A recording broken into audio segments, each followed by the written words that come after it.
pedir aos irmãos que me auxiliem na leitura. Eu lerei os versos ímpares, os irmãos lerão os versos pares. Amém? Diz assim a palavra do Senhor: estando Jesus para subir a Jerusalém, chamou à parte os 12 e em caminho lhes disse: subimos para Jerusalém, e o Filho do Homem será entregue aos principais sacerdotes e aos escribas. Eles o condenarão à morte. E o entregarão aos gentios para ser escarnecido, açoitado e crucificado, mas ao terceiro dia ressurgirá.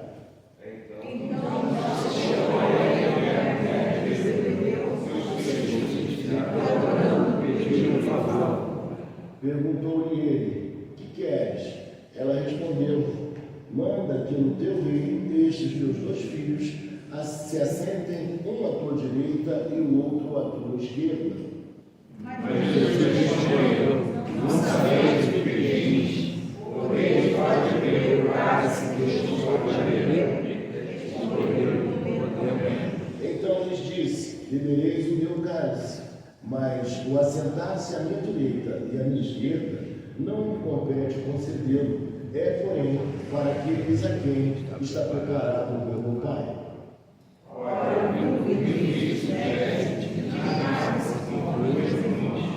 Então Jesus, chamando-os, disse: sabeis que os governadores dos povos os dominam e que os maiorais exercem autoridade sobre eles. Não é assim que pode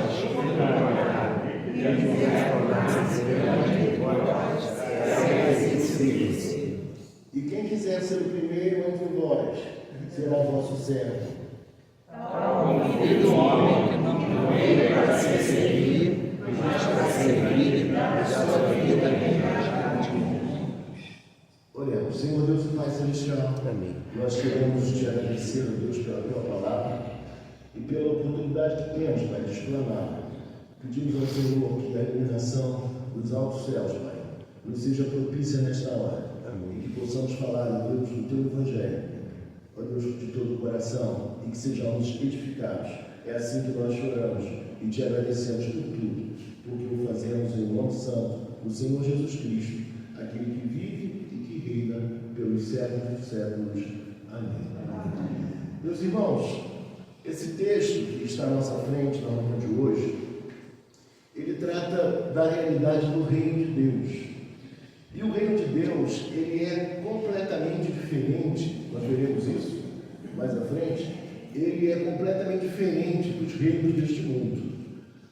Os reinos deste mundo, eles são baseados em opressão, em força, em autoridade. Pessoas se acercam dos poderosos, daqueles que assumem o poder, para encontrar também suas benesses, os seus favores. E tudo acontece dentro dessa dinâmica. Mas o reino de Deus, ele é bem diferente disso tudo. Ele inverte essa ordem. Então, quando nós olhamos para esse texto, nós vamos verificar que o reino de Deus, ele se baseia na autonegação, ele se baseia no altruísmo, ele se baseia na entrega, na doação. Nesse texto nós temos também, irmãos, o maior exemplo para todos nós de humanidade. E esse maior exemplo de humanidade é justamente o Filho de Deus, o Verbo encarnado, o Senhor Jesus Cristo. Ele é para nós o maior exemplo de humanidade. Se alguém quer ser homem perfeito, busque o exemplo de Jesus Cristo. Seja alguém que, em lugar de ser servido, busque de fato servir ao próximo, servir ao outro. E nós olhamos para o texto, nos versos 17 até o versículo de número 19, nós vamos encontrar Jesus pela terceira vez, ele falando aos seus discípulos sobre a sua morte, sobre a sua dor, sobre o seu martírio. É isso que ele fala nesses versos. Ele está indo em direção ao seu momento derradeiro, ele está subindo em direção a Jerusalém, e ele antecipa, ele conta para os seus discípulos, os previne que a sua hora está chegando. Nas 2 vezes anteriores, ele não falou exatamente sobre o tipo de morte que ele sofreria, mas agora ele fala sim que ele seria crucificado, que ele iria realmente sofrer na mão dos seus algozes. Mas apesar de tanto esclarecimento, ainda assim os seus discípulos não conseguiam compreender plenamente a sua mensagem, aquilo que ele queria instruir. E, portanto, quando nós chegamos ao verso de número 20, vamos perceber então que surge um pedido que talvez seja muito comum, né, no meio político, seja muito comum nas cercanias do poder, alguém requisitando uma porta aberta para os seus filhos, para os seus próximos. É assim que ainda hoje acontece na estrutura do poder, a gente sabe muito bem disso. E quando olhamos para o texto no verso de número 20, nós vamos perceber então que a mulher de Zebedeu, que nós sabemos pela história, que seria Salomé, irmã de Maria, mãe de Jesus. E ela se aproxima com um pedido. Esse pedido não era somente dela, mas também era um pedido dos seus filhos. Porque na visão deles, Jesus não estaria implantando um reino espiritual, mas o seu reino seria um reino terreno. E quando esse reino terreno chegasse, eles gostariam de estar assentados uma à direita, outra à esquerda, ou seja, bem próximos dessa estrutura de poder. Então eles pedem e a sua mãe intercede justamente nessa direção. Eles gostariam de ter uma posição elevada nesse império, nesse reino que estava por ser estabelecido.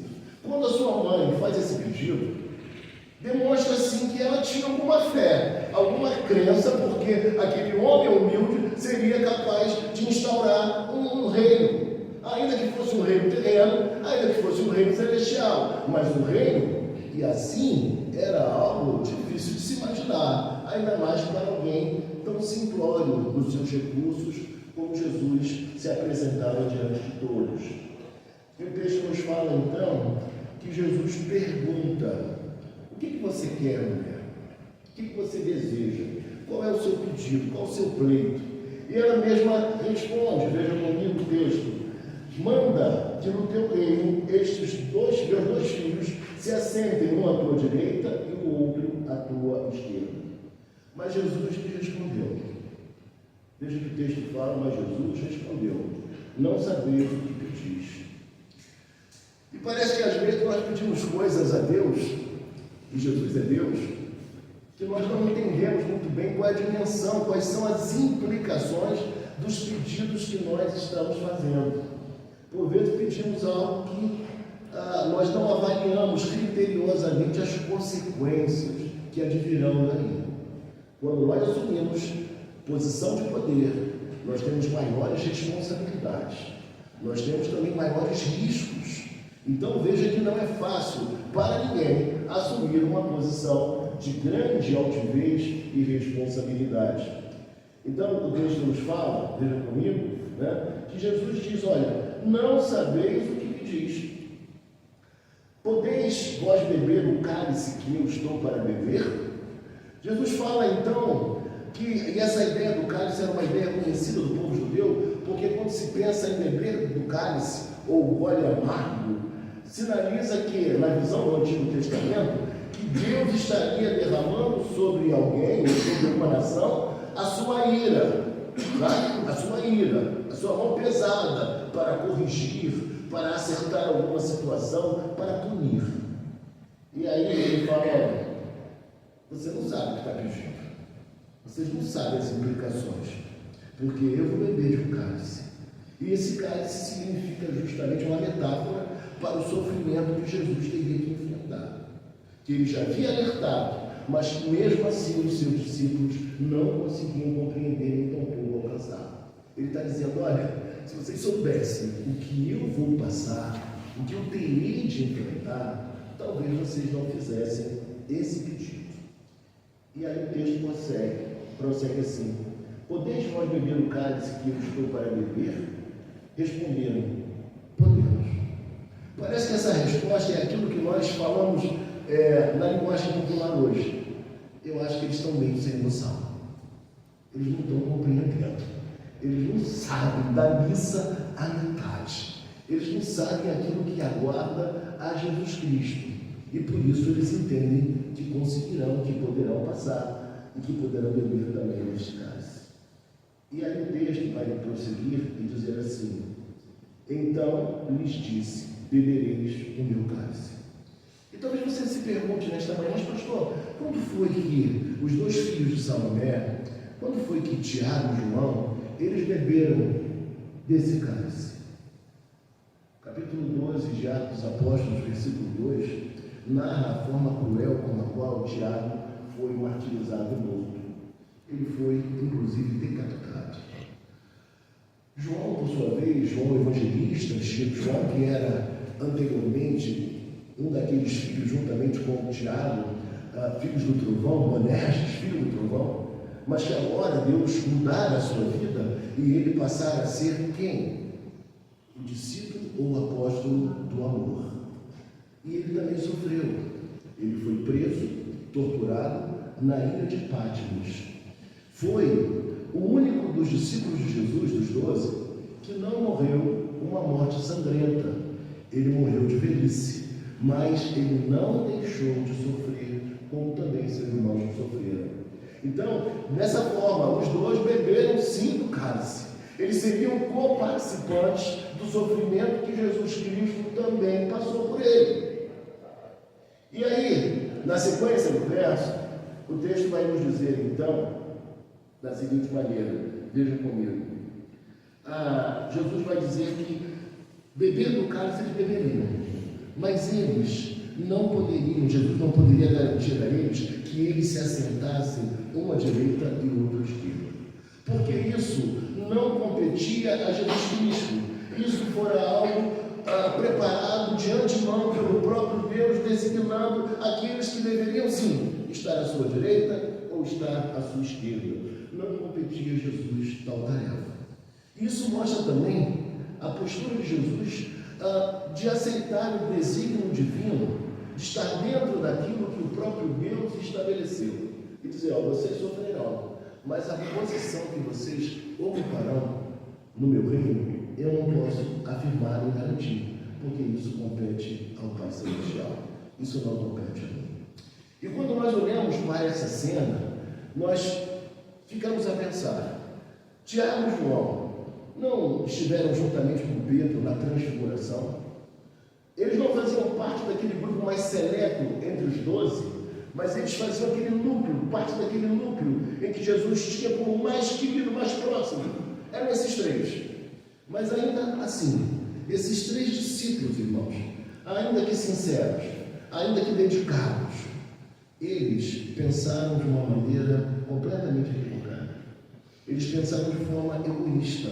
Eles pensaram muito mais nos seus interesses do que pensaram naquilo que Deus pretendia. Pensaram na sua glória e não pensaram na glória de Cristo. Eles queriam a coroa, mas não queriam passar pelo sofrimento. Eu diria para você na manhã de hoje que todos nós, mesmo tirando essa realidade mais espiritual, que não dá para comparar aquilo que Jesus passou, mas todos nós que estamos na face da terra, vivendo a nossa vida profissional, acadêmica, não importa de que sorte, todos nós, antes de vivermos o momento de glorificação, nós passaremos necessariamente pelo sofrimento, pela dor, pela humilhação. Porque dentro da pedagogia de Deus, é assim que Ele nos instrui, é assim que Ele nos prepara para as maiores vitórias que estão à nossa frente. Mas necessariamente nós precisamos aprender através da dor e através do sofrimento. E quando a gente olha para o texto, a gente vai ver que esse sistema interesseiro não era privilégio de Tiago e também de João, mas também estava dentro do coração dos demais discípulos o mesmo desejo por posição de importância, de poder, de autoridade. Vejam comigo na sequência, quando o texto nos diz assim, vejam comigo: ora, ouvindo isto, os 10 indignaram-se contra os 2 irmãos. Como quem diz assim: ora, eles se anteciparam a nós, esses 2 irmãos estão buscando privilégios antes de nós. Como eles foram sagazes, como eles foram rápidos. Ou seja, o que indica que todos eles estavam com o mesmo objetivo, uma visão ainda muito incipiente do projeto de Deus para esse reino maravilhoso que Jesus estava estabelecendo. Eles olhavam apenas dentro da perspectiva terrena, dentro da perspectiva humana. Todos nós que tivemos a nossa vida laboral, profissional, todos nós que já passamos pelas universidades, pelas escolas, enfim, todos nós sabemos como essas coisas funcionam. Em menor ou em maior grau, as coisas acontecem assim. E aqui estamos nós, cristãos, dentro desse emaranhado de negociatas, nesse emaranhado de possibilidades que por vezes são escusas, que por vezes não são para nós, que somos crentes.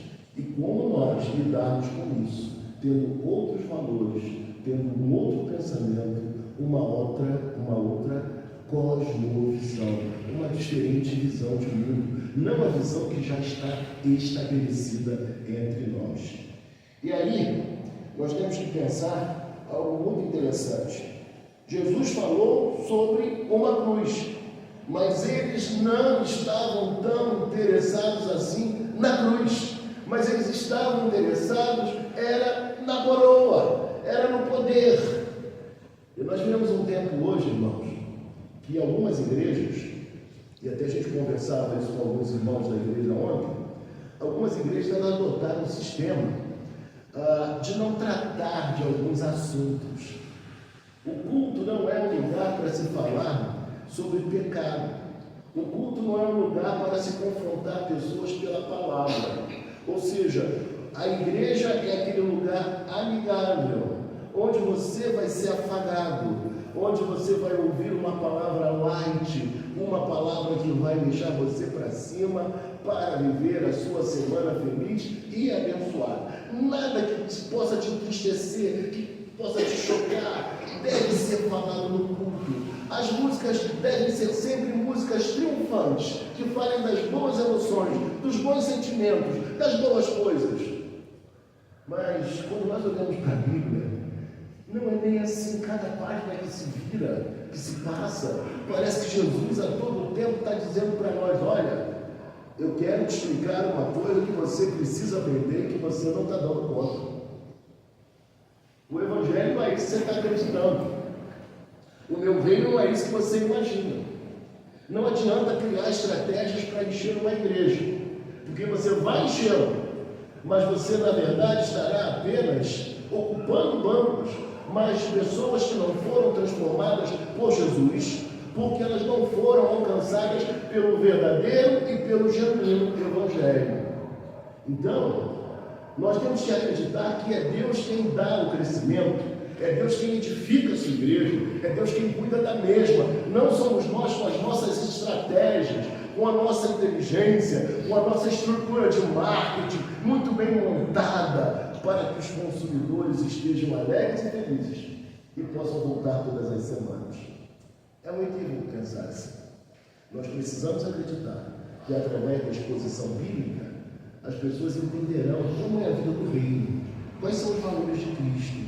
E assim, uma vai contando para a outra o que ouviram, a transformação que ocorreu no seu coração, aquilo que Deus realizou na sua alma. E outras vão chegando e vão chegando. Como alguém disse certa feita, que o Evangelho, pensando também na igreja, o Evangelho é quando um mendigo conta para outro mendigo onde encontrar o que, gente? Onde encontrar pão, onde encontrar alimento. Quando você se deparar com uma pessoa no seu trabalho, na sua rua, na sua vizinhança, você chegar para ela e falar assim: olha, eu sei onde foi que eu ouvi uma palavra transformadora. Eu sei onde foi um lugar em que eu entrei, não havia luzes, não havia cores, não havia um excesso de beleza, mas havia a palavra de Deus sendo pregada. E quando eu ouvi essa palavra, o meu coração, ele foi radicalmente transformado por Deus. E a partir daquele momento, eu nunca mais voltei a ser o mesmo. Eu sou agora uma nova criatura, uma outra pessoa, com outros valores que até então eu não cogitava em abraçar. E olhando para o texto então, meus irmãos, o texto vai nos dizer assim: então Jesus, chamando-os, disse: sabeis que os governadores dos povos os dominam e que os maiorais exercem autoridade sobre vós. Então Jesus fala: olha, é assim que as coisas funcionam, não de agora, mas há muito tempo na face da terra. Os governos são assim. Podem ter alguma diferença mínima, mas todos eles se baseiam nessa mesma estrutura. E todos nós sabemos disso. Só que o reino que eu vim implantar, que eu vim trazer, esse reino, ele é completamente diferente de tudo aquilo que você possa imaginar. Parece que os valores do reino de Deus, eles são invertidos. Eles são contrários àquilo que nós enxergamos no dia a dia da história. E aí o texto nos fala então, meus irmãos, vejam comigo, o texto vai nos dizer assim, versículo 26, não é assim entre vós, pelo contrário, não é assim entre vós. Veja, não é assim entre vós. O que ele quer dizer para nós aqui? Ele está querendo dizer que no seu reino, entre os seus discípulos, entre nós, não pode e não deve ser assim jamais. Ou seja, os nossos valores são outros. A nossa perspectiva, ela é diferente da perspectiva que nós encontramos no mundo. É uma outra história. Então ele diz, olha, veja comigo, versículo 26. Quem quiser tornar-se grande entre vós, será esse o que vos sirva. Então, o reino de Deus, ele está baseado numa estrutura diferente. O líder, aquele que quer ser grande, ele precisa ser, acima de qualquer outra coisa, um servo. Alguém abnegado, alguém altruísta, alguém que sirva, alguém que trabalhe, alguém que seja humilde. E aí eu não posso deixar de lembrar a frase de um homem chamado Juan Carlos Ortiz. E ele dizia assim, ele tinha na mente quando a gente vai fazer aqueles congressos, né, onde os pastores são anunciados, e aí dizem assim, né, nesta noite estará pregando para nós o grande homem de Deus. Não é assim que fala. Estará presente o grande homem de Deus, pastor fulano de tal. Mas Juan Carlos Ortiz teve uma tirada maravilhosa. Ele escreveu assim: se é grande, não é servo. E se é servo, não é grande. Se é grande, não é servo. Se é servo, não é grande. Então, no reino de Deus, aqueles que anseiam subir, eles precisam primeiramente descer. A estrutura de crescimento do reino de Deus é uma estrutura de serviço, de amor, de abnegação. Então, o caminho para a subida é o caminho da descida. E foi assim que Jesus Cristo fez. Ele desceu da sua glória, ele veio habitar entre nós, ele vivenciou as experiências mais duras que o ser humano pode viver na face da terra.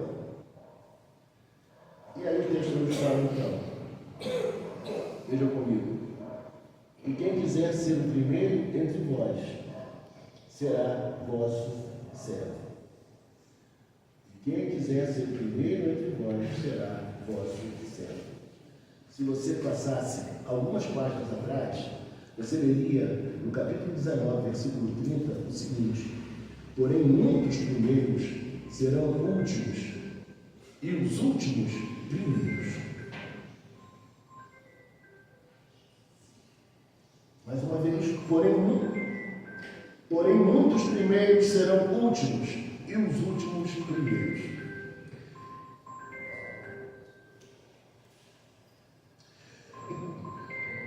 Vamos ao outro canto.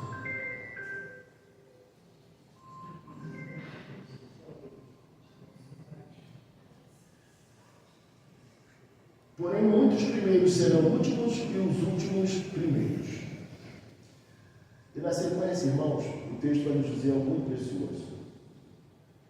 Veja comigo. Versículo 28, que é o versículo final. Tal como o Filho do Homem, que não veio para ser servido, mas para servir e dar a sua vida em resgate de muitos. No versículo 28, ele vai dizer que ele, como Filho do Homem, ele era merecedor de toda a honra, de que todos o servissem.